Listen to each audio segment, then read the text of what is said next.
thanks for tuning in. Before we start the show, we have an announcement to make. We got gear for you. Yeah, due to popular demand, we've got some proper nice T-shirts with our famous logo on the front. We've even got 2 style of caps. We've got the trucker cap and the best-selling lazy slouch adjustable cap. And more importantly, we've got a beer mug, a whiskey glass, and a coffee mug to go. So you can be listening to our podcast no matter what you're doing, whether you're having a cigar at night or you're on your way to work. So you can pick up whatever you like there. Mike, where can they find it? All you got to do is go to freakstrength.com/shop, freakstrength.com, click on the shop. Once you click on shop, pictures are going to show up of our merchandise. Click those pictures right there. There you have it. Mike and Brooker Show merchandise right there. Scroll right down. Order whatever you can to support the show. Show everyone that you are avid listeners of the Mike and Brooker Show. Yeah, show yourself as an original disciple of the show. And guys, we just want to thank you once again for all the love and support. It means the world to us. But in order for us to keep doing this, we need to keep receiving feedback. So no matter what it is, good, bad, or ugly, we're open to everything. We want to keep delivering the best information possible. So thanks once again for all the love, and we hope to hear from you soon. Thanks, guys. And we're rolling. Off with a bang.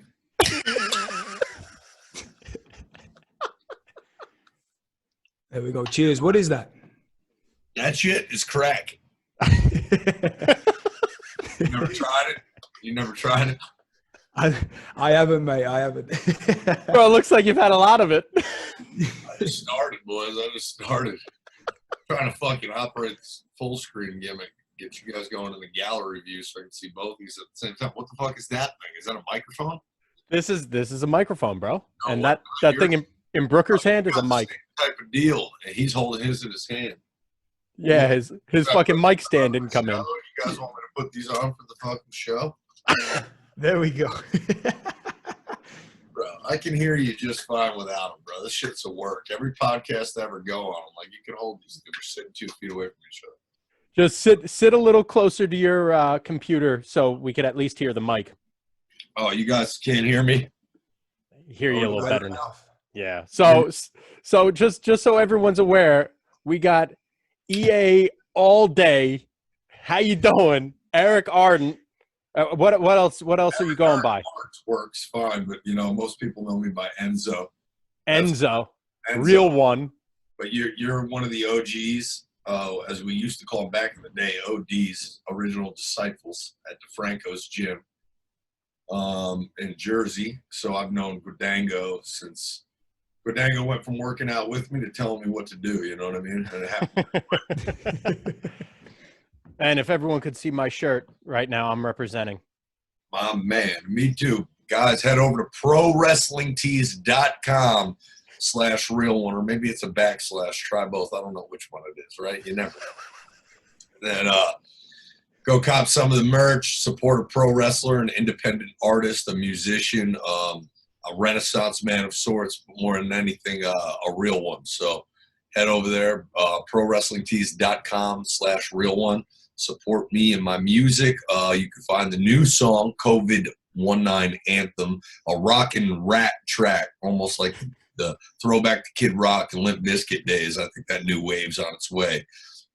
But enough about what I'm doing right now. I'm sure the world will see it. Follow me on Instagram @RealOne and on Twitter @RealOne, and see what I'm up to, man. And at State of Fitness Boxing Club. So you're not the only one with a gym, Mikey. So tell us about the boxing club. How'd you get involved in that? God, you know what I mean? Whole lot of prayer, you know? God put me here, man. It's a wild situation, dude. My grandmother, she had passed away. I was living in LA. I left a bunch of time on my lease. I said, fuck it. I moved back to New Jersey. Never anticipated that ever happening. And when I came back here, you know, I had been living in palm trees since I moved to Florida in 2011. So late 2011, early 2012. And for that, you know, that's a major change of pace, you know, spending 2012 all the way up until, you know, last year in palm trees and sun and You know, so I've endured the seasons, and then the brutal virus that we, or you know, I don't know what the fuck's going on. You know what I'm saying? So we're all quarantined in probably the place that's been affected the most, the New York City outskirts of New Jersey. That's what took me home, was my grandmother getting sick. I made a music video called Grace, and the gym owner, the boxing gym owner, big fan of the song, big fan of God. I hadn't moved here yet. Basically, I wanted to get a place as close to the boxing gym as humanly possible, and I could walk there from where I'm at. I couldn't live in an apartment or a condo or in a building. I needed to be in a house and have a yard for my dog, not just one to shit in, you know, not one to run in, because I live next to James J. Braddock Park, which is one of the nicest parks. And if you ever get your opportunity to come out to New Jersey, Boulevard East has the view of New York City elevated on a cliff, so you could see the New York City skyline as Frank Sinatra once saw it. You know what I mean? And I live out here in the home of Cinderella Man. So the music studio is called Cinderella Man Studio, and it's attached to the boxing gym, owned by a fireman named Desmond Boyle, who ran in and out of burning buildings, saved many lives, highly decorated fireman, and a good human, and the type of people I wanted to be around. So, you know, and getting back in shape, I kind of got sick of lifting weights, as Guadango knows. I was just talking about him yesterday with my homie. You know, remember Vasha? Yeah. I had a lifting partner all throughout my years at DeFranco's, all throughout my years in high school, and he passed away when I joined the WWE at around 25. And nothing ever felt right about grabbing a bench without him there spotting me, or fucking the thought of lifting weights with this guy. And I just found new ways of working out that kind of made me feel better when I was in the wrestling ring, because you really, really, really put your body through some physical torment as a pro wrestler. So I no longer felt good putting, you know, a barbell on my back with, you know, 225 on it, or even 135 for fucking that matter. And I just, you know, had to find new ways that interest me. And I have the worst ADD in the world, and I just started becoming more introverted as I became a bigger star.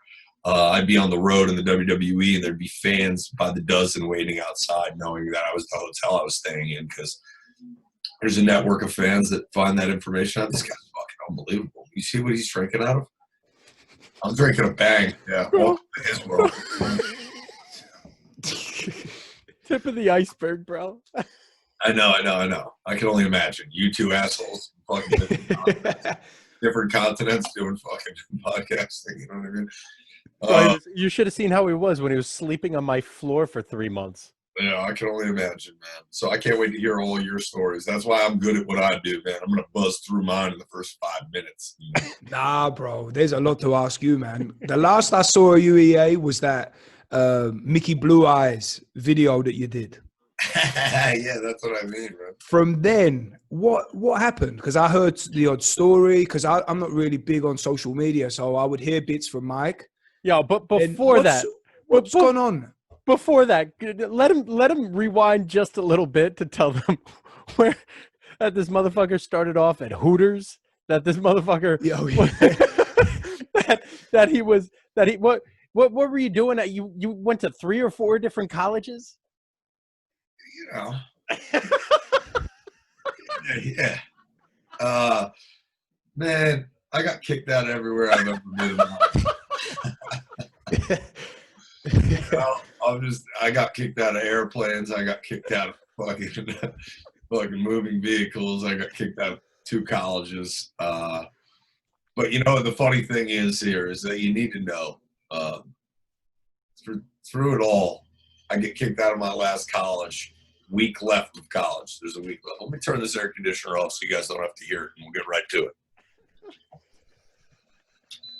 That's a pimp chair right there, huh? Nothing but the best. So I get kicked out of college with a week left in it, and then fast forward, all you need to know is 4 years later, I'm on the cover of the Alumni magazine and giving speeches to the You were on the Alumni magazine? cover, not even an alum. cover, baby. Jumping off the top rope, hitting the bada boom shakalaka. True story, man. True story. Extraordinary. It's been an extraordinary existence to this point. But, you know, we got the boxing club now. And I think the quarantine has been an opportunity for so many people to project, and you never really know what you have until it's gone. Everybody's appreciating life a bit more.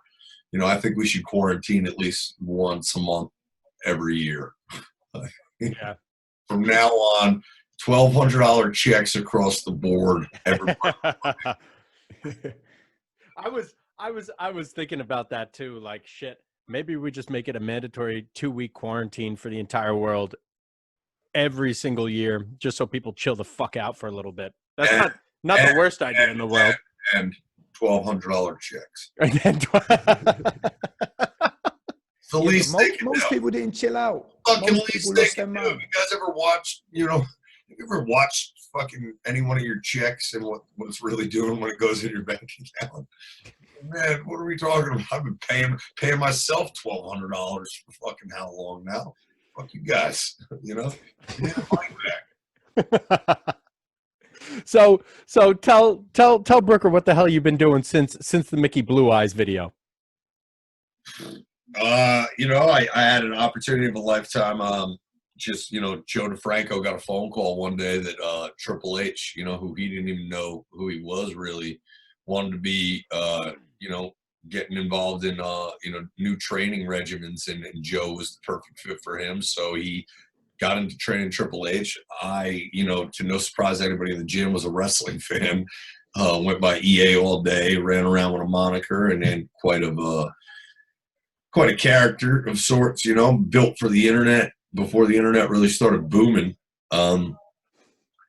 Made a video that got on Barstool Sports. Now, here's some irony. Bro, it's one of my favorite videos. What is that, Patterson Catholic? Yeah, Who is that, Victor Cruz? Now, listen, you guys need to see this, right? This is Twitter, and this is yesterday, okay? Now, the weird thing is like I said, I'm a holy man. I'm a spiritual man in the essence that I follow the signs. I don't necessarily think you need to believe in any one thing. Just believe that we're all in one consciousness, and that your manifestations, your projections, and the things that you want to be your reality can very much be that thing if you believe in yourself and what it is that you're doing, and you just have to wholeheartedly do that thing. So if you want to be a 2-time Cruiserweight Champion and the #1 merchandise seller in the WWE and be an action figure and be in video games, I know for a fact you can do it because I did it. How did I do it? Kind of just talked about it my whole fucking life, always, every day at the Francos. Like, nobody even knew what was going on. It was like, what is he doing, bro? It's like, next thing you know. Made to have a mic in your hand, bro. Made to have a mic in your hand. The opportunities just started falling in my lap. Like, I didn't even go get them. They just came to me. You know what I mean? Like, got lucky, and it starts real quick with, I get a DeFranco's gym symbol tattooed on my leg at 17 years old for a free lifetime. I fucking forgot about that. Free lifetime membership, bro. But then it's all good karma, because then look at a guy like Chris Hogan. People don't know this story, and I don't really talk about it because why would I? The guy earned everything he ever did, just like Joe knew, when he got me in the WWE, that I had to earn it. It wasn't anything that he got me there, and that was all that he was going to fucking get me. I was in Florida, I was by myself, and Joe was gone. And Triple H wasn't there to do me any favors. You know what I mean? He was in Connecticut, and he was moving 1,000,000 miles an hour. And the people that were there at the time as coaches were told, like, yo, treat this guy like any other fucking wrestler. If he ain't getting it, he ain't getting it. So you look back at it, it's like, before I got in the WWE, there was a lot of guys at DeFranco's who needed NFL pro days and would not get eyes on them otherwise. And in the way life works, my brother-in-law is that Teddy Perlak. Yeah. Ted Perlak is the head strength coach at the time at the University of Fordham. Fordham has a pro day when a school like Monmouth does not. Therefore, Chris Hogan was never going to get in front of eyes of NFL scouts. He just wouldn't have had the opportunity.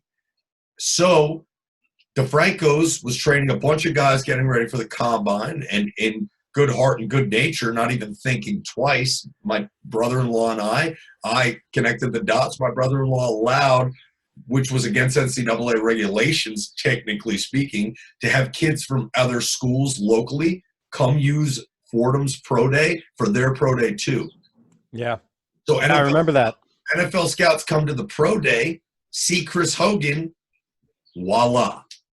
Chris Hogan gets an opportunity in the NFL, among probably a few other people that were there that day, that Teddy helped out, and I helped out without even thinking twice, and didn't even realize what I was doing. I was just helping out Joe and helping out Chris Hogan, and I think that karma came around when Joe got that phone call from Triple H, and I got an opportunity to do something extraordinary. So I think that all comes, hand and foot and good nature. I got this tattoo on my leg. I got this free lifetime membership. I did good by this man. I didn't fuck him over. I DJ'd his wedding for free. Forgot you were the DJ. I DJ'd the guy's wedding for free. That's a lot of money right there too. You know what I mean? Like, just doing good by people, and he did so much good by me. He connected me with so many incredible people, guys like Mikey that I still talk to and get advice from to this day, and people that I'll probably need if I ever want to get really back in the ring full time. You know what I mean? Like guys like Joe and the people he's introduced me to for sure, and the guys that came around that time were all wishing on each other to do good. We weren't hating on each other. There was no hate in that gym. Hating wasn't nothing. If we were hating on anybody, it was anybody who wasn't there. Yeah. It's like, walk through the door and you're fucking good here, bro. Yeah. We'll talk shit about everybody but anybody who's here, because this is where it's happening. And, through that opportunity, getting a tattoo on my leg, Joe gets a phone call from Triple H. I get an opportunity to go to the WWE, and the rest was, biting bullets. And, as they say, learn to eat shit. They say you're going to eat a lot of sandwiches, but they're all going to be shit. You better learn to like the taste. So, what's the process when you get into the what's it called, Next Academy or NXT? What's the process that you have to go through that? Me and Big Cass would tell you, we invented NXT. So if you want to know what the X stands for in NXT, just ask us, because nobody else knows. Go on. Okay. What the fuck does NXT stand for? You tell me, bro. Clearly it means next, but they forgot to put an E in it. So it's who's next. Now it's now. Now they have their own television program. When I started in 2012 in the WWE, it was a little warehouse with 2 wrestling rings in the back and one in the arena. The arena was blacked out with high ceilings in a warehouse with tall posters of about 10 wrestlers that circled 3/4 of the ring. There was no fan seats on one side because that's where the camera shot at the ring. They did a locally syndicated television show called Florida Championship Wrestling that ran on Channel 7, local Florida TV, like at 10 p.m. on a random night. NXT wasn't a show yet. NXT was used on like SmackDown at a time as like a game show of sorts for guys to become pro wrestlers with the pro wrestlers training them. But it never was its own product or brand. And when I was there, after a year of Florida Championship Wrestling, they signed some more talent around the world from companies like New Japan and the independent wrestling world. Got some guys that had some thunder out of Ring of Honor, another promotion in pro wrestling that can make money, because there's a billion-dollar industry due to the WWE. Yeah. There's millions of dollars to go around in pro wrestling outside of the WWE. And especially in the dawn and day now of social media, because social media wasn't as much of a thing when I got into wrestling. I came into the WWE and I didn't have a Twitter. They told me to make one. I came into the WWE, I think I had like 4 pictures on my Instagram. So I watched that blossom, and I was able to use social media as a major tool in marketing and branding, and through that process, and just exploit those mechanisms during a time where it was becoming of age. So I didn't know how to wrestle when I got there. I had to figure it out. But I knew how to be a personality, and I knew how to get eyes and attention. And that to me is the ultimate battle in wrestling. Is Stone Cold Steve Austin told me there's only one rule in wrestling, and that's get over. So sometimes getting over means you're a bad guy or a good guy. Get over just means that when you come through the curtain, everybody stands up and they want to know what the fuck's about to happen because they don't know what you're about to say. So they definitely don't know what you're about to do. So we're going to have to tune in. And that's what, you want to get over. Yeah, I remember when you were coming up, bro. I was watching all your little NXT things, like the minor league stuff, and you were fucking hilarious, bro. Brooker, he has this one bit where he goes, how many times was I beat up? If I had a dime for every time I was beat up as a kid, I would have 0 dimes. And so, EA, would you make that stuff up on the spot? Like, I mean, you obviously got the gift of the gab, or was you preparing it? Not back then. I was writing everything that I was saying back then, memorizing every word, mad at myself if I said the word but and not and how I said it. Yeah. In a mirror all day, all night, talking to myself, writing this character, creating this character. And if I said that 0 dimes line, there's a reason why I said it and a reason why I caught Mike's attention, because I was writing to a point where I wrote this much shit, but that was that one line that was going to work. So that was why I used it. And it was at a time where I was clicking because I was putting work in. When you put that work in, eventually you get really, really confident. And by the time they had let me on TV, I had been there for 7 or 8 months. I had enough shit written down to be on TV for the next 6 years on the main roster on Raw. And I had gone back to a lot of that written shit on the fly by the time I was on Raw with a microphone. By the time I was on Raw with a microphone,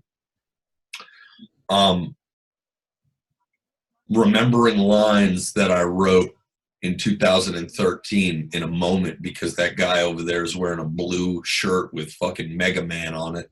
And I remember I said something about Mega Man in my book. What was that line? Thought of it in an instant 6 years later. Dude, and he's not exaggerating. It's like keeping your head buried in a book, but you're the one writing.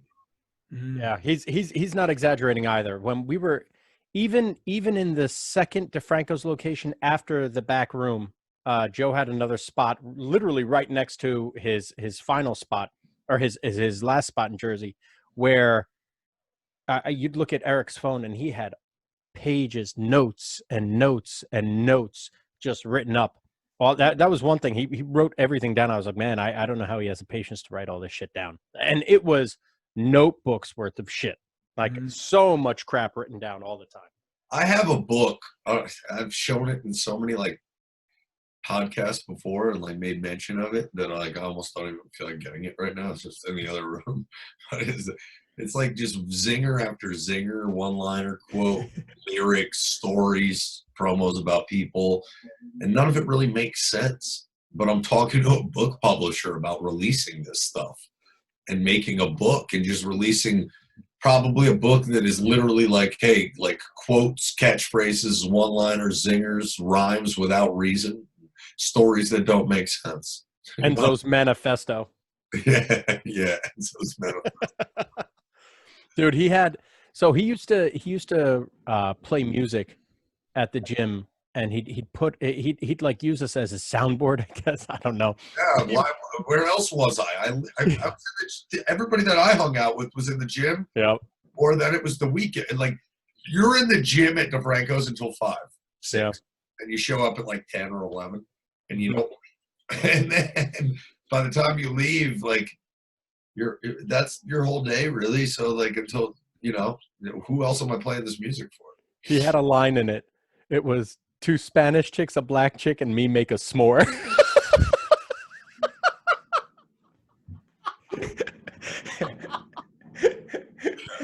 Bro, I am such.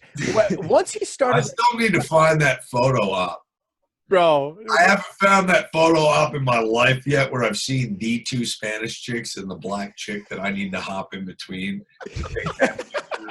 and write on Instagram in the caption more. Once he started putting his music out, bro, I became such. I was like, oh. Prior to that, he was just like, all right, EA, yo, like let's fucking work out. Quit talking. But like once he started putting shit together, I became such a little fucking mini fan of his. Like I was so impressed by the shit that he was that was able to come out of his fucking mouth. And when you released your video, I remember I said to DeFranco, there was like one little thing that you did in the video, and I brought up to DeFranco, and he said, dude, Stephanie McMahon noticed that same exact thing. Like, there's just something about it. Something about him and his personality. When he really started taking off, I was like, dude, this kid is fucking hilarious. For sure. And like you said, I mean, I can imagine athletes you can find. Let's get off the topic of me for real. Why? You're the fucking guest. What do you mean get off the topic of you? Oh, God, there's so much to talk about. There's just so much to talk about. Like, oh, let's hear it. I mean, I know exactly where you're going. I don't even know. I'm not going to go down the realm of, the wormholes and whatnot. I'm just talking about, like, like back then, that was a time and an era, that's never going to happen again. Right now, we're in the middle of a revolution that I don't know that we all understand. You know what I'm saying? And it's like there's so many things that marketing mechanisms and whereby which I've learned by standing in a ring with 100,000 people repeating everything that I've written in the past now out of my mouth. Whoa, how do you get there? I'm like, what do you learn when you're there? And how is your perception changed? And like my mind's eye is completely different than a majority of the locker room that I was in, let alone the fans that are chanting along with me.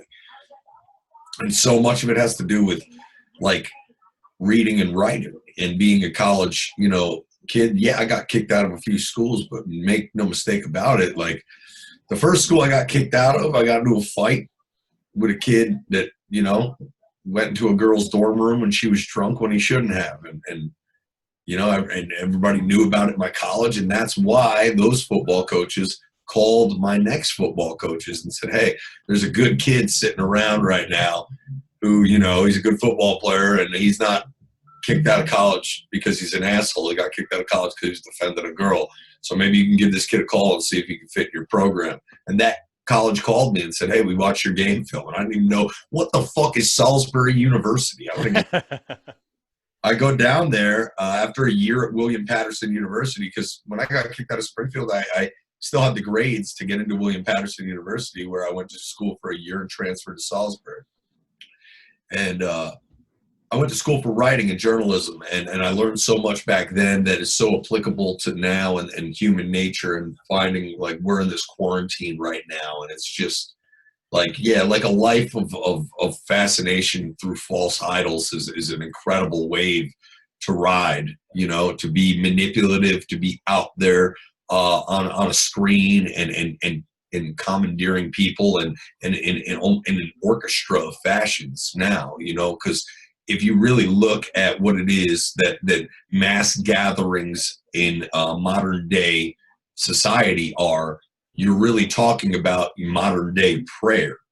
If you think about the fascination of gathering people in mass abundance and all of us saying the same thing at the same time, we're all speaking and saying the same thing at the same time. This goes back to ancient shamans now.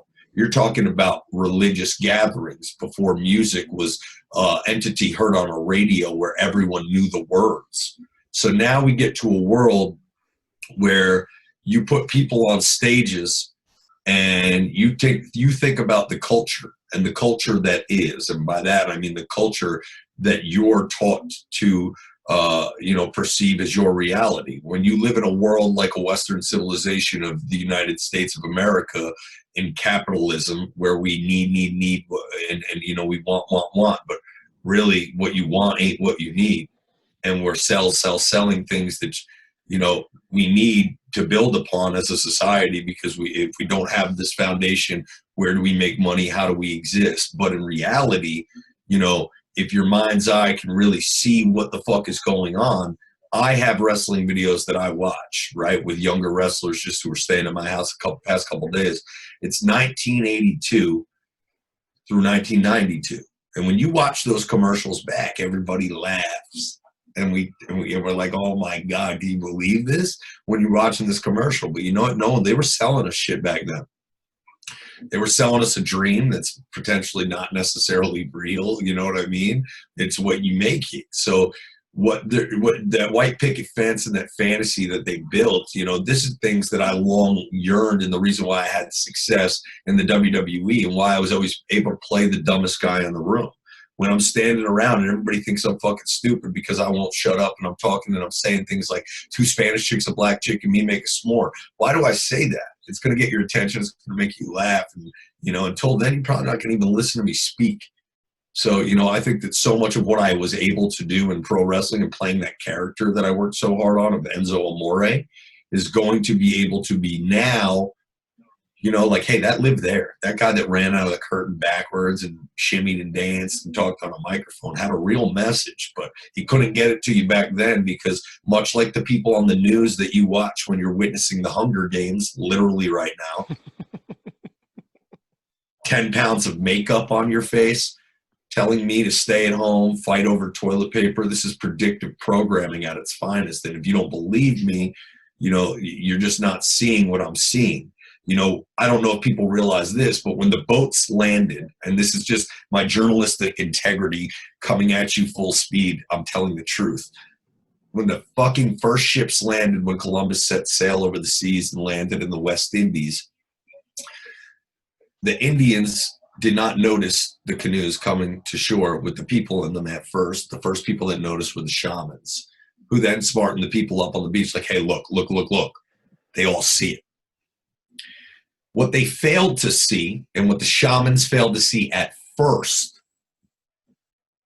was the giant ships, the sea, the flock of ships that were only a mile, maybe a couple hundred feet offshore, 1,000 feet maybe, parked, anchored offshore, are giant ships that none of these people can even physically see with their eyes, right?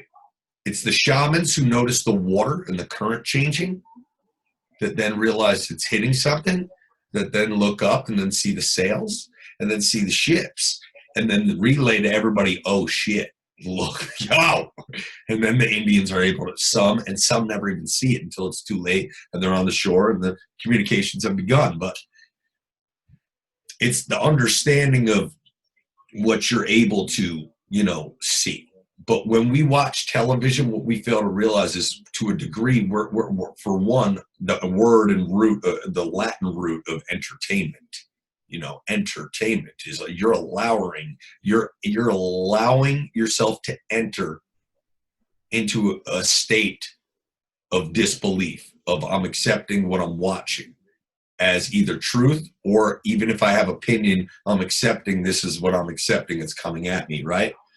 You know, when you think about the institution of family that was created, obviously, you know, radio killed the video, video killed the radio star. How did we destroy the institution of family? We come into your house with radio, right? And then we infiltrate your brains, and or the double entendre and the double-edged sword of, we give you the information that you actually do need, okay? Because this information is valuable, and it starts with press before it ever gets to video, before it ever gets to the internet. And the people that own the press, this is in the world of George Carlin. It's easy to become Enzo Amore when you write, you think, and you read, and then you get out there and you spit a manipulative way to get yourself where you want to be, because people want to be entertained. They enter into it. You walk into a stadium with 100,000 people to suspend your disbelief, to accept what you're watching is pro wrestling, to hear the oohs and the ahs of the crowd. You're allowing us to do that. And we were the artists, and there's no question. But what's insane is to think that this artistry in pro wrestling is so transparent to me when I watch television, and especially now. I do not watch movies, and I do not entertain myself. I digest information when I watch television. differently than I think most people do. And I'm not fooled easily, but more than anything, I do the research. And before I watch Fox News, CNN, or MSNBC, or listen to Sidney Powell, the lawyer for General Michael Flynn, speak, I watch her congressional hearings, and I watch her, I watch her testimonies under oaths, and I listen to the real information that you'd be surprised to find out you don't hear the same people who you see on television saying on television that they would say under oath. Because much like Enzo Amore, the character, I had people I needed to answer to, and I had Vince McMahon to answer to, and I'm allowed to be your guy to a degree. And the reason why I got to where I got was because it felt real, and people want to feel, and they feel what's real. But the point of wrestling is to make you not think, but to feel. And what better way to display that with blood dripping down my face? Everybody knows what blood more than likely feels like. It scares most people. Or pain. We know what pain feels like. When you see me going through that and it's real, how do you not feel empathy for that person? When they get hit with a chair and it's real, how do you not feel empathy for that person? The more you do it over the years, the more empathy you garner, the bigger your fucking, fan base comes, because they feel sympathy for you. And that's all that wrestling is relating to you. Relatability. So if you're looking at the essence of what I'm witnessing on TV and the state of the world that we're in, they have people in fucking grocery stores fighting over toilet paper. What? Bro. That's right. So we don't even need to go down the wormhole. You know what I mean? No. Aim, get you guys demonetized and all that shit. Yeah. No, we can keep it just what we can find easily. But one thing what's interesting, EA, with you is that you've had this sort of very rapid education in group psychology and persuasion and influence, and probably because you know that you don't know all the answers, and you see how easily you can manipulate people.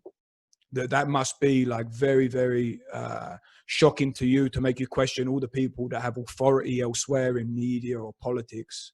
You can sort of see how. Here's a quote for you. Here's a quote for you, and I want to continue to let you speak right now. I'm not interrupting. Yeah. I am. Just to quote Benjamin Franklin, right? You should question every figure of authority. Mm. Benjamin Franklin said, question every figure of authority. Mm. Yeah, for sure. And I mean, you've had the school of life hit you very, very quickly. I mean, what's the timeline that we're talking about? And also, I mean, you're mentioning that is it just because of COVID that you're not going to go back to the WWE? Are you still involved with the WWE, or what's going on? No desire to go manipulate the masses on their platform with the script that they write. Okay. A message is like diligently being spoken right here on this platform without, conflict in my brain and without resolution in my mind either. I'm just openly speaking my truth, and I'd rather do that on a platform, if I ever got a microphone, to just open some people's fucking eyes and let them know that I'm not the asshole that they think I am because I played that character on TV.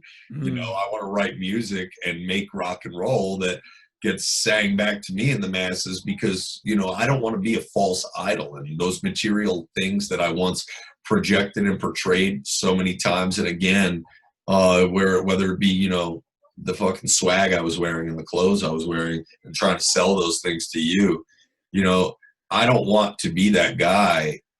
I want people to know that like that guy was a character, and this is how this shit kind of work. But I could suspend your disbelief and be a wrestler at the same time while doing this if I ever wanted to go that route. But right now, I just see opportunity potentially to help other wrestlers get where they want to go and do what they want to do. I think that teaching is a passion of mine that I didn't really realize I had, because I have this wealth of knowledge going to the Harvard of sorts in wrestling, for 6 years and 4 years in their developmental system. And now I'm 2012, I'm 8 years into the wrestling business with a wealth of knowledge, able to see through the bullshit and And it just, like, it's not, my passion in pro wrestling isn't lost. My passion is lost on the people that are going to try to tell me how to do it, or try to tell me how to be me. Like, dog, if you can do this better than me, then you do it. Here's the fucking microphone. I'll see you out there, brother. Like, I'll see The Rock out there on a microphone. Come fucking talk to me, brother. Like, and there ain't people in the world of wrestling who can say that without people going, I'd love to see that. Except for me. That's something people would pay to see. People would pay to see Enzo on a microphone out there with The Rock on a microphone. That's a big, big, big money drawer, and that's not a fucking lot. Now, why is that thing? Like, you know, it's because, you know, I don't want to tell The Rock how to be The Rock. I don't want to tell Stone Cold how to be fucking Stone Cold. No one can tell Hulk Hogan how to be Hulk Hogan. Nobody can tell Diesel how to be Diesel, or fucking Shawn Michaels how to be Shawn Michaels. Many people helped them become that person along the way, and they had to learn it their each and own way. The significance behind, you know, all of the creations in pro wrestling, because none of it's real. But at the end of the day, there is so much realism in that world, and you see it when you see the pain, and it gets portrayed through the characters that reach for themselves so many times to portray those emotions and feelings on camera, and this soap opera of sorts, episodic soap opera. So it's like, I would rather be a producer of a fucking TV show. And it may not even have to be a wrestling show, but I bet you that'd be a great start for a guy like me. Maybe a TV show about wrestling. I've written scripts that I've had conversations with many incredible fucking talented people that work in the movie worlds and the entertainment realms, you know, that I think that there's an opportunity for me on screen in a wrestling ring, and it might not have to be on TV, and it might not have to be in a movie. It could be in a TV series. It could be in a documentary. It could be a number of things. It could be me behind the camera telling other guys how to do what it is that I was able to do, you know? I just, you know, I never have it all figured out in pro wrestling. Nobody ever does. That's the beauty of that art, is that you can paint that picture 1,000 different ways. And, you know, but there's also no way to tell me how to do it. Nobody's going to tell me how to do it. I can make a million suggestions, and somebody's going to give me a million great reasons, and maybe I'll use all of them. Maybe I'll use none of them. But it's do you have any regrets in regards to the path with WWE, how things maybe how they transpired, or maybe your process through it? There any things that you wish you could have done differently? I had a perfect run, maybe in the history of pro wrestling. Literally, like, it's not a joke, guys. Like, I'm blessed. Like, I am beyond blessed. I had the craziest run maybe in the history of the WWE, and that means probably wrestling in general. And I'm not lying. I mean, I got a tattoo on my leg that led to a tryout in front of the eyes of Dusty Rhodes. Dusty Rhodes gets me in the building. 7 months into my career, I get sent out there to get fired, and John Cena just happens to be there that day.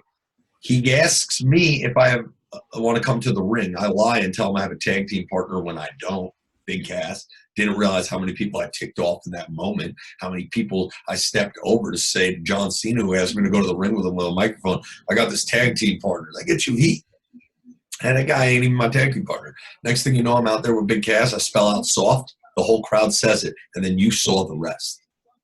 You saw the rest. That's a moment that John Cena changed my life, because he put me in front of that crowd, right? On my first day on the job, I spelled out soft, and I said, certified G bonafide stud. You can't teach that. And I said, this is Cass. You can't teach that. Bada boom. Realest Guys in the room. How you doing? If you look at Stone Cold's run, in the first ever Stone Cold Steve Austin run, in the first ever promo where we really got introduced to the character of Stone Cold Steve Austin, he said, Austin 316 says, I just whipped your ass. And that's the bottom line, because Stone Cold said so. That's catching lightning in a bottle. It is an anomaly, and it happens when you're in the right place at the right time and you're putting the right steps in place. Preparation and opportunity, that's what luck is, right? I don't believe in luck. I believe I wrote 1,000 words in a book, tens of thousands. John Cena asked me to get in the ring with him, and I pulled that one 5-letter word out in that fucking moment because I was ready for it. Stone Cold Steve Austin was ready for that fucking moment. He had earned it. He had worked his ass off. And I put in the work, and I'm not going to fucking sit here and mince it. I was sitting on the steps of Florida Championship Wrestling at 5:30 in the morning waiting for my boss to show up every day because I owed it to Joe DeFranco, I owed it to Triple H, and I owed it to guys like Mikey, who I did not want to look like a liar to. Could you imagine if I just had come home, Mike, and that shit didn't happen? Could you? And that would have killed me. I couldn't have lived with that. So I showed up at 5:30 in the morning. I stayed up until 2 a.m. and wrote the promos that changed my life forever and my family's life forever. And I did those things at that time that you need to do that get you to a point where now you speak diligently, you speak openly, and you can communicate on a worldly level and just get your message out. So my message now is like, yo, put the fucking work in and you know, but do I have anything in all things figured out? Like, am I stepping into a new realm? That's why I say, like, I did that thing. I also went to college, and that was scary, Mike. You know, like, you leave home, you go to college, and you get your degree, and you play football, and you don't know if you're going to make the team, and you don't know if you're going to get cut. You don't know if you're going to start. You don't know. Yeah, there's a lot of things that we do not know, guys. There's a lot of things. But when you go with the flow and you live graciously, like, people think I'm an asshole on TV. But if you ever see me in real life, I'm the how you doing guy. When you see me in real life, you go, how you doing? It's just a natural instinct when anyone recognizes me is how you doing. Opens the doors to conversation. I mean, I've met more incredible people that are all about how you doing than you'll ever imagine. So, you know, that's exactly what I wanted to be when I grew up. Let me be the how you doing guy. Be the guy that people say how you doing to. Like, why not wave at people when they walk by? Why not be friendly? Why not fucking not be an asshole? You don't have to step on toes. You just got to catch lightning in a bottle. And I never had to politic in pro wrestling because the fans loved me, and I lost every time I was on TV. But the fans got me on there. I'd be sitting backstage thinking I wasn't going to be out there, and then the fans would be cheering so loud that they would come up to me while the TV show's going on and go, we rewrote the script on the show. Oh, fuck, let me get my gear on. You know, that world was given to me by the fans that were able to see through the bullshit, and you can't fool all those people. There's a lot, and people are privy, they're smart. When a guy's getting shit on and he's never had a wrestling match before in his life, he's scared for his life, and all he wants to do is make it, and all he wants to do is be successful, and he's willing to do anything, including literally get killed by huge men that are 7 foot tall and way bigger than him, they gravitate. They feel it when it's real. And so, you know, I was struggling. I was going through it. I thought I was getting fired every fucking day. I was writing the songs that were going to change my life, and they did all of those things. When I look at my run, I wrestled the Hardy Boys in a tag team title match at WrestleMania in the first match that they came back in 10 years, right? The Undertaker main evented that WrestleMania. Brock Lesnar eliminated me from that Royal Rumble, the pay-per-view before that, right? I was in the ring with The Undertaker and Jericho and fucking Kane and goddamn Bubba Ray Dudley and you name it. Guys I grew up fantasizing. I was in the ring with Shawn Michaels. I have his heart tattooed on me since I was a kid. Man, I did everything I wanted to do. The craziest shit about it is I never thought for 1 second they would let this dumbass character that I was playing win. I never thought they'd let me win. And then they let me win. And then I was winning titles. And I got fired on the 25th anniversary of Monday Night Raw on a show that was literally written for me to be in all 3 hours of the television show and then out there in the ring in practically the main event. Bro, I went out on top. The last match I ever had in my life in the WWE was in the Mid-Hudson Civic Center on 205 Live tour, meaning the cruiserweights. I looked them in the eyes when I said I was going to join 205 Live, which is the cruiserweight division. I was on Monday Night Raw in the tag team division, and then I said I'm going to go singles cruiserweight. And I told those guys who probably didn't believe me, or maybe they did at the time, who were in a locker room that had, you know, I'm the asshole when I come to you and I say, hey, listen, I'm gonna take us on tour. You guys who are sitting at home on Friday, Saturday, and Sunday night, we're going to be on tour doing our own arena shows, our own venues. And we did that. My last match I ever had was a cruiserweight tour. Not a Monday Night Raw tour, not an NXT tour. The first ever and only ever cruiserweight tour. It never happened again after I got fired. And I went home with the title. Literally have it. You know? What do you mean with tour? Like, bro, What do you mean? I fucking didn't fantasize this ever happening. I didn't think I'd wrestle the Hardy Boys in their first match ever in 10 years for the tag team titles at WrestleMania. Guys I idolized. I didn't think I would actually win a title, and I didn't think my last match ever would be the main event of the first ever Cruiserweight tour for that title, and I get fired on the 25th anniversary of Monday Night Raw. Shit's a fucking movie script, bro. Why did you get fired? Think about it. We go from YouTube video, Barstool Sports, to what I just told you. That's a fucking movie. 100%. I mean, it's waiting to happen. I'm dead ass. I know it'll happen. Hollywood will take that script, whether it's 10 years from now or fucking 30 years from now. I mean, that's fucking insane. I don't know. So now, just go with the flow, bro. Fuck. After all that shit, nobody's telling me what the fuck to do, bro. Nobody. Good luck. Like, I am going to live and let live guy. Do you, bro? Do you? No problem. No problem. As long as you ain't fucking hurt people and shit, go chase your dreams, kid. All power to you. I want you to be the best version of yourself. You should want the same from me. Nix the hate. Get these people the fuck out of here. Internet fucking tough guys, marks that think they fucking know what the fuck is actually going on. People that, there's a wrestling girl in Japan. She just killed herself, dude. This just happened because of cyberbullying. She felt so down on herself as a pro wrestler, a girl who's portraying a character that people thought was real, that they fucking shitted on her all day, every day so much that she couldn't take it anymore. What the fuck world are we living in? After what I went through with my family having to feel that shit and whatnot, why the fuck would I go back to the WWE for you guys to write the script that makes these people think I'm this shit so that they can tell you that I'm this and that? Like, until I get my voice heard to the point where it's like me and you talking right now, until I get that conversation had on the mass level, until I put a character out there that's completely different than Enzo, until I put the song out there that I'm not getting blackballed, demonetized, fucking people are paying to keep my shit lesser. You know, this is real shit that I've battled against. Like, I can invade your Survivor Series pay-per-view, right? Show up at your pay-per-view. And people don't realize what I'm actually doing is I do that, and then there's 20, 30 articles written.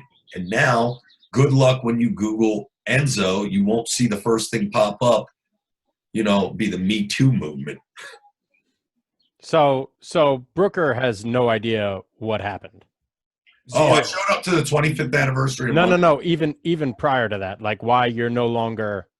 Why you're I got fired by the WWE because a girl accused me of a sexual assault on the 25th anniversary. Lying ass hoe, help Phoenix. But yeah, this lying ass hoe went on OnlyFans and went on fucking Patreon, started finger blasting herself and dildoing herself for money on private Snapchat. Soon thereafter, she made a name for herself by accusing me of sexual assault. I met the girl in Phoenix. Just the fucking other night on the road, brother. Sorry, babe.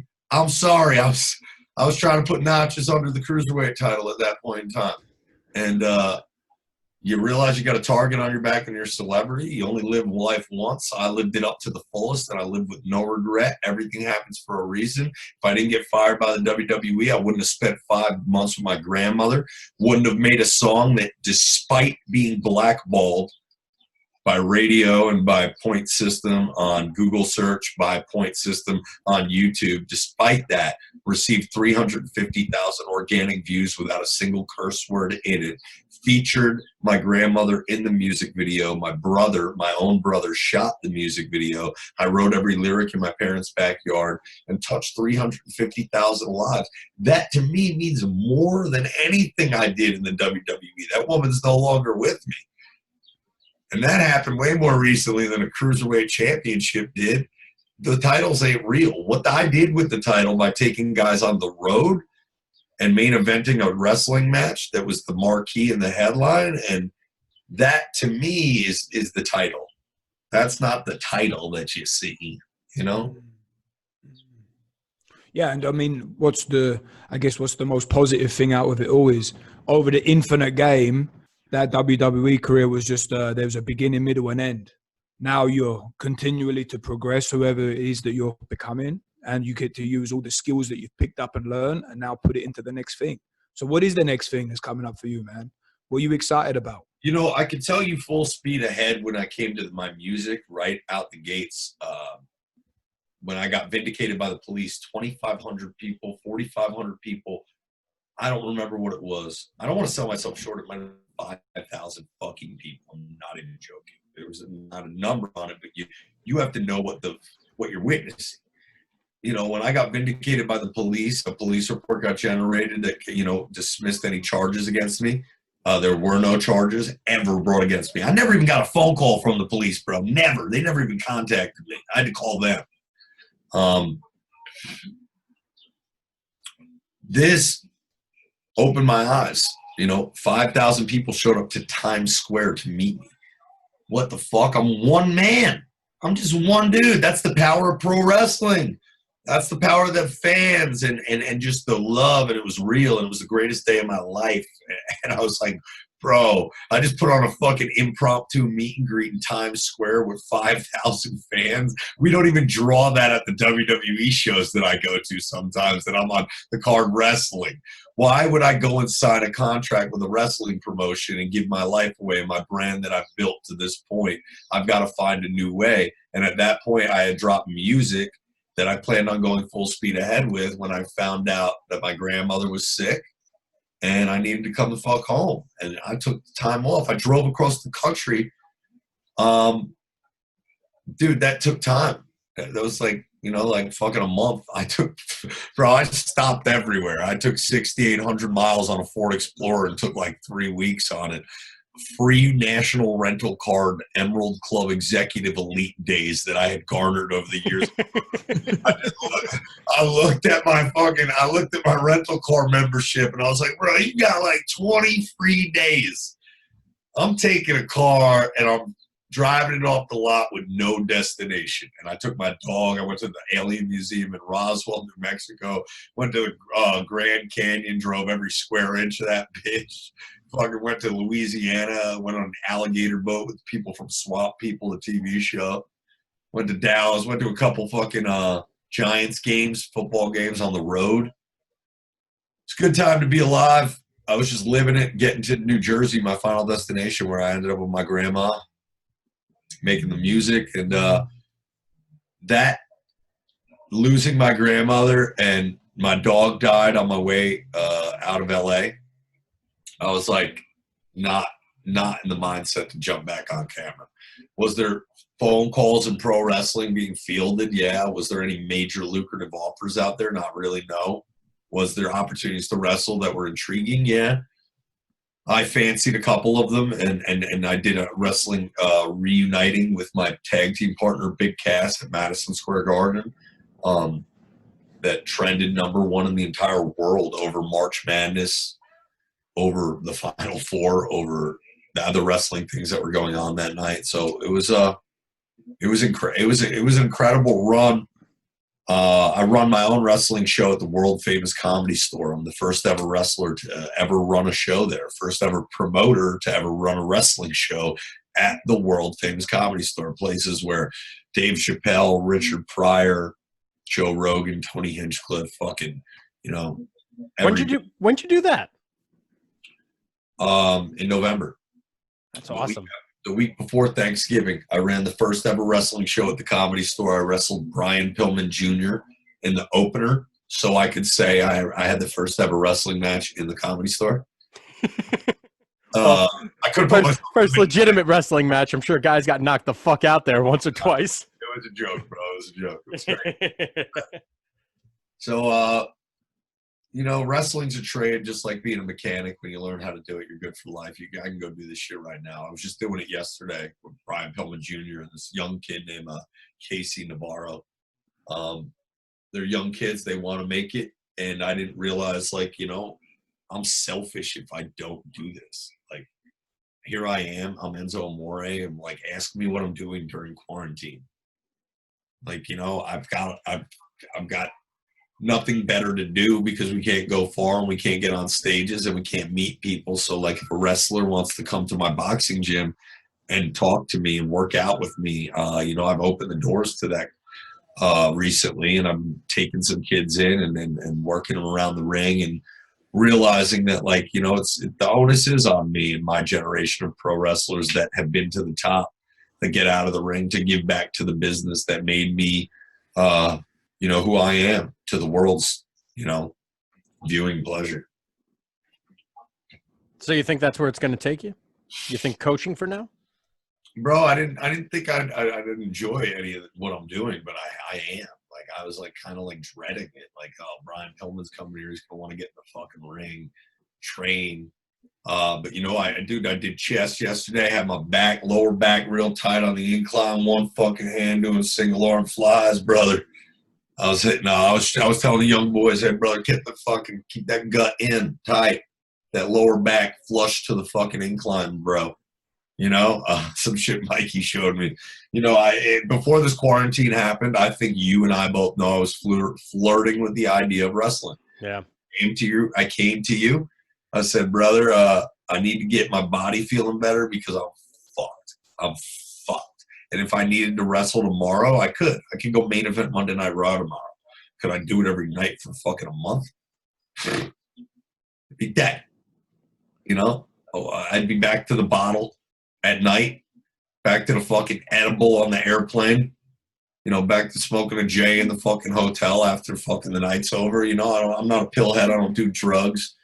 You know what I'm saying? So, you know, that world is abusive. So many wrestlers, dude. So many wrestlers. Yeah, that's one thing I wanted to ask. What is because I've heard the schedule is just brutal. And I mean, obviously, like the collisions and that is devastating after years. So what does it look like? If you're on the top roster, what's the schedule? I worked the busiest wrestling in all of pro wrestling in the entire world in 2017 as far as talent goes, in-ring talent. I was on the road easily over 260 days. Easily in the ring, whether that be having a match, ringside, fucking at the venue, booked on the card, well over 200 times. There's 52 weeks in a year, right? It's a guaranteed 52 televisions, and I didn't miss a single one of those. That's flying to every single one of those. 9 times out of 10, and I do mean 9 times out of 10, that wrestling on Monday night that you saw was precursor by Friday, Saturday, Sunday on the road, wrestling shows between 100 and 500 miles apart or a flight in between. Friday, Saturday, Sunday. Drive your own rental car, get yourself to and from the venue, find your own gym, do your own workout, get to the venue by 4 or 5 p.m., get in the ring by 8 to 10, get on the road by 11, 400, 500 miles, maybe stop halfway and then drive in the morning. And then by the time you get to Monday Night Raw, call time is noon. Television show goes on live at 8 or 9 p.m. And you get off on the road on Monday night around midnight, 1 a.m., leaving the arena. But when you're on Monday Night Raw, you go home. You go take a flight, primarily 5:30 in the morning, 6 a.m. flight. Why? Not because you want to get 2 hours of sleep in a hotel room on a Tuesday night and pay for a hotel room, because you want to get the fuck home. Get me on the first fucking flight on Wednesday morning the fuck out of town, because if it's Tuesday for Raw, guys, guess what? The Cruiserweight Champion, he wrestles Friday, Saturday, Sunday, Monday Night Raw, and then he goes on to SmackDown, unlike anybody else on Raw. And then that's what I was doing. I was going to SmackDown, whether it was a flight or whether it was a fucking long car ride for TV the next day. They just gave me a later call time. They were like, Enzo, you can come at like 3, 4, not noon. But all the other cruiserweights that had to be there usually got there in regular call time. I would try to make it there by regular call time. I usually had shit to do by the time I got there. I was like producing the show at that point with these guys, you know, like you are out there a producer. You're producing your own match. You're producing your own verbal jiu-jitsu. So the grind was something I asked for, literally. I went to Vince McMahon and I said, I want to be the guy on the road more than any single one person in this company. I want to work more than anyone. I want to take the 205 Live brand that right now is about to fucking cease existence. The 205 Live brand, the Cruiserweight brand that employs a lot of wrestlers, is about to go under. I want to take that brand along with the guy who's there, who's been holding it down and keeping it alive and afloat for a while, who's been working that schedule I just explained to you, was named Neville, who was one of my best friends. Like, I'll take the load off of him and we work together to build this brand up, you know? And we did that thing, and the guys saw that I did that thing, and it was just a fucking, you know, like, once in a lifetime, man. Once in a lifetime. You go out there, you spell soft, you get out there, you get the guys on the road. I can't give that shit a sequel, and I wouldn't want to any fucking time soon. I don't think I could shuck and jive and run out backwards for fucking any man right now. I'll probably do it for the fans, though. You know what I mean? Like, there's certainly opportunities to do things that are going to. You have to understand the biggest name in pro wrestling right now is Chris Jericho. He's 49 years old, and he's the champion in AEW. I'm 33, dude. Jesus did his best work at 33 now. Like, I've got a lifetime ahead of me. Yeah. And dude, if you wanted to physically, you would be able to do any of the stuff that you did before. You just would have to take care of yourself doing it rather than going out drinking at night and shit. Like, that's, you know. I think Mikey knows. He'll know before any wrestling dirt sheets or any wrestler knows when I'm coming back to wrestling. You know what I mean? Like, the world will know when they see me more than one day a week at Freak Strength. You see me there twice, it's because I need my body worked on, and I need to be told how to do legs, and then I'll go hit my upper body and my boxing at my own gym. You know what I mean?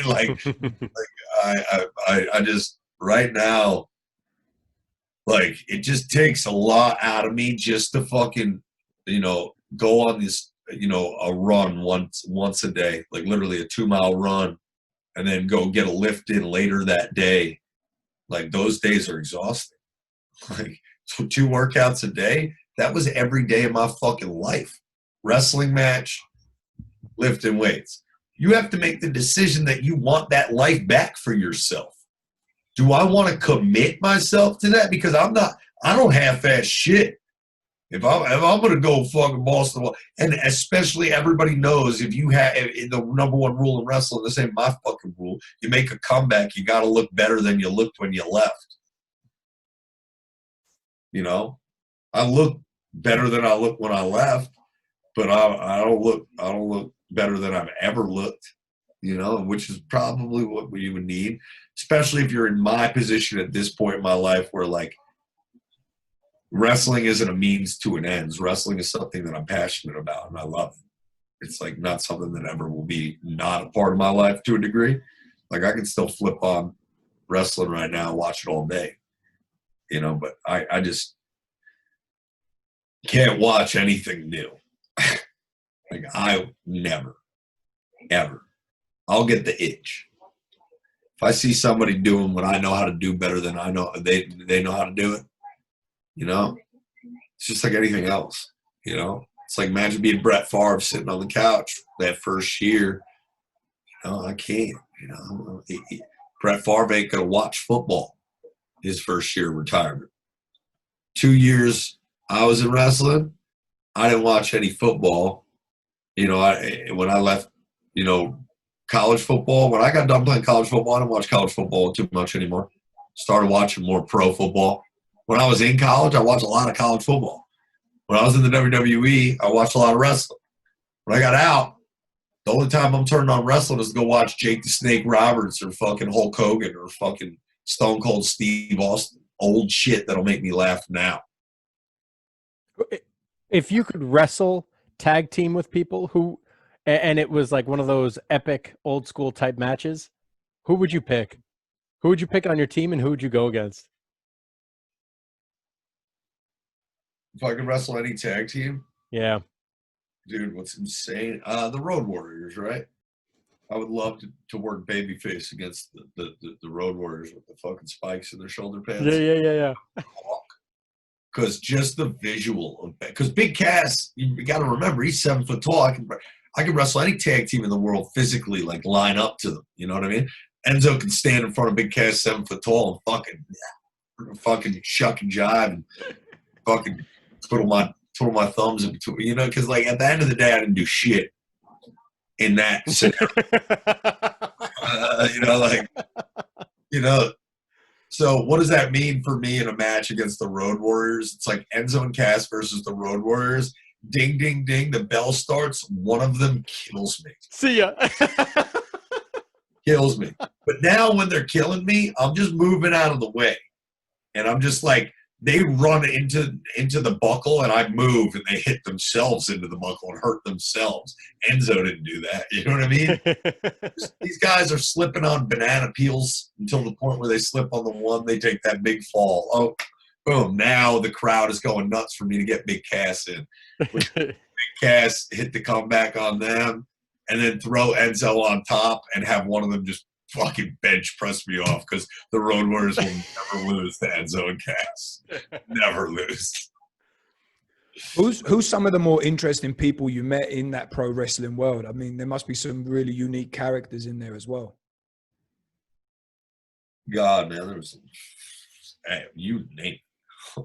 Every one of those people was a unique character. They, at some point or another, decided that they wanted to put on tights, paint makeup on their face, and get in a ring and pretend fight with people. So it's a fucking circus, bro. Yeah. Like, interesting people. I'll tell you a guy that Mike you would love is Bob Backlund. Bob Backlund. Google this guy. Wow, what a man. Nicest guy you ever met in your life.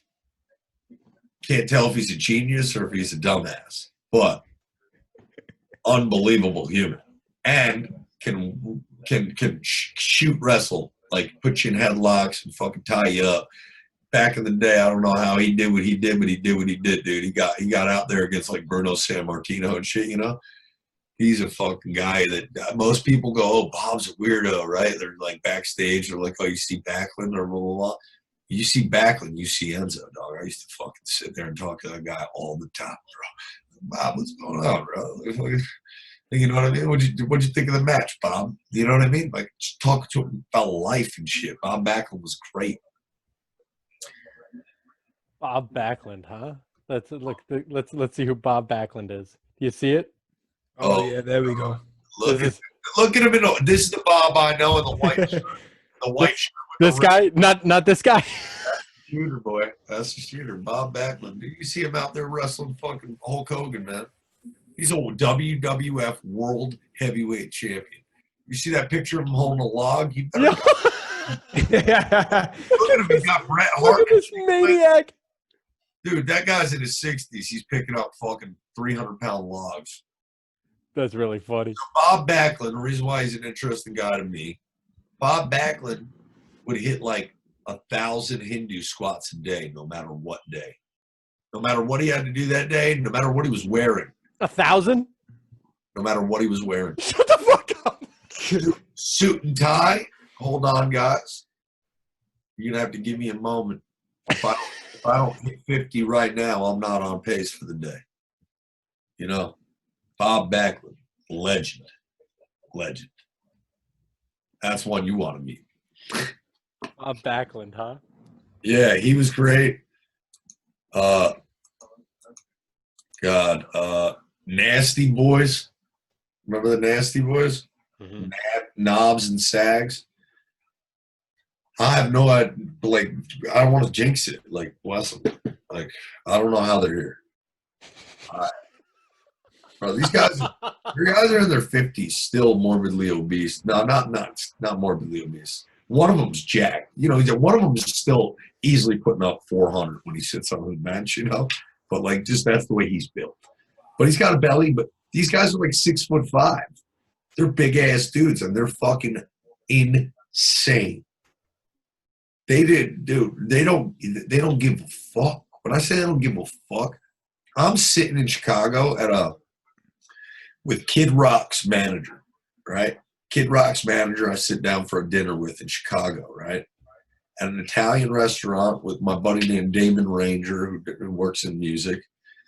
It's just a meeting of the minds, just to kind of meet each other, you know, not necessarily say like, oh, Kid Rock's manager's about to manage me or anything. Like, no, just like meeting each other. Maybe we'll see each other down the road. Bro, the Nasty Boys walk in, right? Now, I just told you I'm with a couple very successful people in an Italian restaurant that is very high-end. The Nasty Boys walk in with shorts on. One of them's got a knee brace on, dude. Neither one of them are wrestling for like the past 20 years, right? They're still going to every wrestling town and signing autographs at the gimmick tables and talking to everybody, you know, and selling T-shirts, right? Bro, one of the Nasty Boys just grabs Kid Rock's manager by the neck and hair. He's just like, good to see you. And grabs the other guy. They're just like, these are big men. They're just like physically manhandling important people in suits in the middle of an Italian restaurant. Just like, where's the beer? Where's the beer? You know, and just pounding beers and taking shots. And everybody that's there is kind of like, this fucking Nasty Boys. Okay. What you do? And that's pro wrestling. It's like that's the type of shit you see in every fucking corner. You know, there's some weird shit going on too. And don't get it twisted. There's some weird sex shit going on that I do not know about and I do not want to know about. I think it exists in every professional world. Some like weird sex orgies and fucking shit popping off. I don't want nothing to do about it. Nothing. What's your favorite memory? Like, what comes to mind? Debuting on Monday Night Raw with my mom there. Then my aunt, my brother, and my best friends. I wish my dad was there. Yeah. That was it, you know. Just getting that opportunity is all I ever wanted and waited for. And trust me, I had to wait. I was in NXT in the weights for a while with Big Cass, waiting for them to bring us on Raw.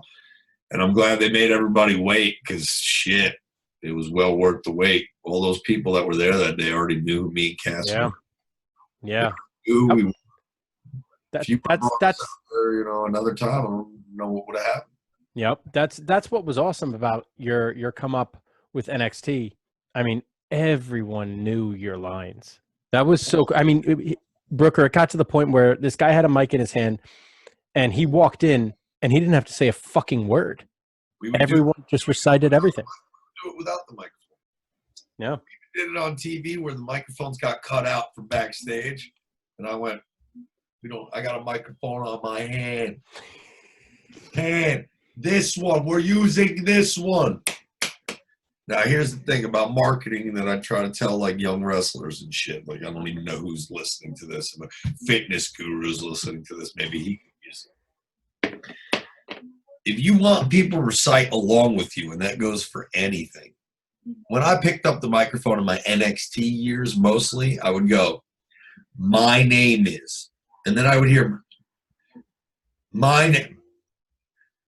They'd catch up by the time I said, and you can't teach that. And this right here, this is Pigcast. Now we're all on the same page. The reason why is because an entire arena has a hard time knowing when I'm starting. So how did I let them know? I would go, my name. If you see me do this, I'm about to go. So I had to let these people know. I had to give them something that would let them know we're about to start. So I could stand up on the top of the stage like this for 10 minutes. You know, I could even put the mic to my face and hear a few my name. Not yet. My name. Not yet. My. There we go. And all the fucking people just, they know when it's time to do that. When I would stand in front of Big Cass, I would stand in front of him with my back turned, looking over my shoulder with the microphone up, like the Michael Jordan silhouette. Yeah. But what's the key word there? Silhouette. That's how you get yourself a logo. That's how you get yourself on a T-shirt. That's branding. When I'm standing in front of Big Cass, you got a picture of Cass holding a microphone straight up in the air. I'm standing in front of him like Michael Jordan, you know. Now we're also using relatability because people like Jordans. They already like that thing. I don't need to convince you to like that. I'm Smack Talker Skywalker. Anybody who, I got a microphone lightsaber for a hater. Anybody who's a Star Wars fan might gravitate towards me. Anybody who's a Michael Jordan fan might gravitate towards me. Anybody who likes cool sneakers might gravitate towards me. These are just marketing, like Yeah, man, you got a crash course in you know, persuasion and influence, and that's what, you know, a lot of people go to university and think that they're learning, but you got it in the real world. You know what I mean? So, what's like the core underlying message that you're giving to these young guys when they're coming in and they're trying to learn from you, like on a macro scale, not necessarily like the micro bits with wrestling, but what's the deep sort of philosophy that you're trying to advise to these guys? I think it goes it's the same that goes in walks of life like yours. And you'll know this when we're talking about generating income in this capitalistic society and garnering attention.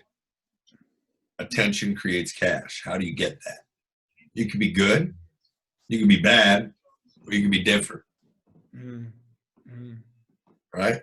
Tekashi 6ix9ine gets a lot of motherfucking attention, don't he? Yeah. He gets a lot of hate and people tell him he's bad. Fuck that guy, right? But he's getting it. He's getting it. You can be Jay-Z. You just be goddamn good at your job. Just good. Just getting it. You know what I mean? And, you know, you could be Eminem. You could be different. I'm white, came on the scene, blue eyes. Hi, my name is Slim Shady. This is different. I don't know what the fuck this is. NWA came out the gates. They were different. You know, like the same went for me. I just wanted to be different. So I didn't want to do anything that you were doing. And if I saw you do that thing, then I didn't do it. And a lot of that time, that meant I'm not doing wrestling moves. Watch me wrestle. I just saw a whole fucking wrestling show. There was 8 matches on it. 7 of them had a bunch of guys wrestling. Why the fuck am I going to be the guy who wrestles? I know how to wrestle. Like, Mike knows I'm not a half-ass athlete. I was a 1,000-yard guy in high school. Fucking, you know, that doesn't mean I'm Brian Cushing by any stretch of the imagination. Not NFL Rookie of the Year, but, you know, I played with guys on my college football team who made it to the NFL. Played 4 years for the Skins, the guy that I lined up with, you know, like, so I played on teams with guys who did it, and I knew guys on my team that were better than them that didn't get the NFL shot, you know. There's guys that I worked with in the WWE who never got a shot, were fucking awesome, who had great gimmicks or great, could work or could wrestle. You gotta get their attention. You gotta get it right the fuck away. The best way to do that is to come through the curtain and have it right away. What does that mean? Maybe that means I look like Tekashi 6ix9ine. You know, imagine painting a 6ix9ine on your forehead, a tattoo of it, fucking rainbow hair. Fucking guy sold out. Enzo Amore sold out. Didn't have the balls to tattoo fucking shit on my face, but I'll dye leopard print in my hair and walk around like this in real life because I had the excuse to. Tekashi had the excuse to. Millions. Hey. How you doing? What's going on? Come on in. Hold on. I'm on a podcast. Young Brian Pillman Jr. just showed up to my house trying to crash my party. Come here and say hello to these guys. How the hell are we? This is Good, man. How you doing? How you doing, cuz? What's going on? His dad's Brian Pillman, the loose cannon. These rock stars. These are strength and fitness guys, man. Oh, okay. You need to get to. They look like they make rock music. Oh, they're rock stars. They're rock stars in the brand. So that's what we're talking about. Be good, be bad, or be different. Yeah. You guys see guys like, for instance, like you got people who train with axes and they get a lot of views on Instagram or social media, and because of it, they're probably generating some sort of income in the world of fitness in that industry. There's people who do workouts that are strictly in their home that they use cases of water, and they created a workout that's different, that's just grabbing your attention and it's holding it for a second, and then maybe I can talk to you after that. Maybe I get your attention long enough to talk to you and show you that I know what the fuck I'm talking about. You know what I mean? I think it's that thing for any fucking thing. It doesn't need to be wrestling. I just need to get your attention. I need to get it right away. And now maybe you see that I'm not so stupid, or maybe now that you see that I am stupid, you think it's funny and you want to keep tuning in. It could go with comedy or it could go with science. You know what I'm saying? Like, it's just a matter of, be good, be bad, or be different. Just don't be fucking something in between. If you're going to be bad, then be fucking bad. And just sell out, blast it on the internet, and blast it on the radio, and blast it on the TV. That's the fuck you are. But don't half-ass it. Don't give us 5 fucking seconds. Don't give us fucking 5 video clips and wait 5 more months to drop a fucking other one. You know what I mean? And like, I learned from my own experiences in music. I drop Phoenix. I get 3.5 million views. The next week, 1 million views of Bury Me and G. Take 5-6 months off, drive across the country, live the goddamn dream. I'm vindicated. I can do whatever the fuck I want. My next song is going to get more millions of views than the last. I dropped Grace. It has no curse words in it, and it's PG. And that gets 350,000 organic views and touches many lives. But you know what? That's not Phoenix, the controversy, middle finger in the air, fucking getting you by your attention, shitting on people. I do interviews in wrestling. If I'm not telling bad stories and shitting on people, I'm not going to get the same amount of views I could get. Yeah. But I'm not going to sell my soul for that notion at this point in my career, but I've already got where I needed to be. I have the 1 million followers. I have the platform. Wrestling is a trade.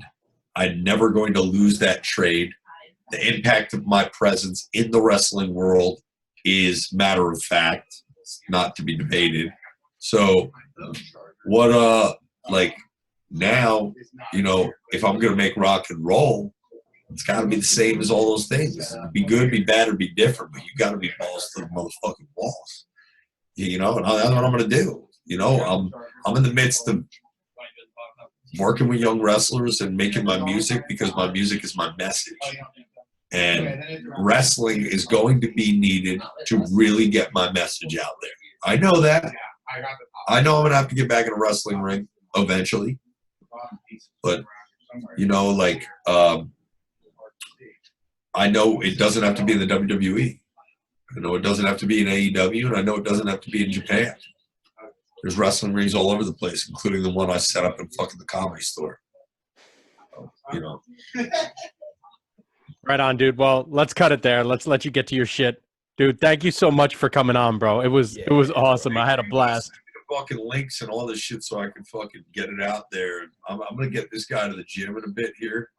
This will be 2 days in a row lifting weights. I might be on my way.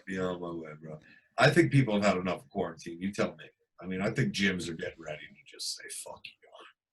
Bro, it's basically back to normal life over here in Swiss. Bro, you have to know the dude in our fucking nation's history, we have never quarantined the healthy. Never. We've never done it. We've never shut down church. In our nation's history, when those 2 things happen, I'll leave you with this. Open your fucking mind's eye. See what's Thank you, my man. Thanks for your time, bro. We need to get you back on here soon. Yeah, man, it's all love, bro. I need to get Mikey down to State of Fitness. He needs to stop fucking around. Yeah, I'll check it out, bro. Gym and fucking check in on some brothers, and I can get Pillman Jr. up here. This wrestler needs to fucking get some fucking freak strength in his life too. Yeah, once this shit ends. All right, buddy. Take it easy, guys. Be good, brother. Cheers, yeah. 420, baby.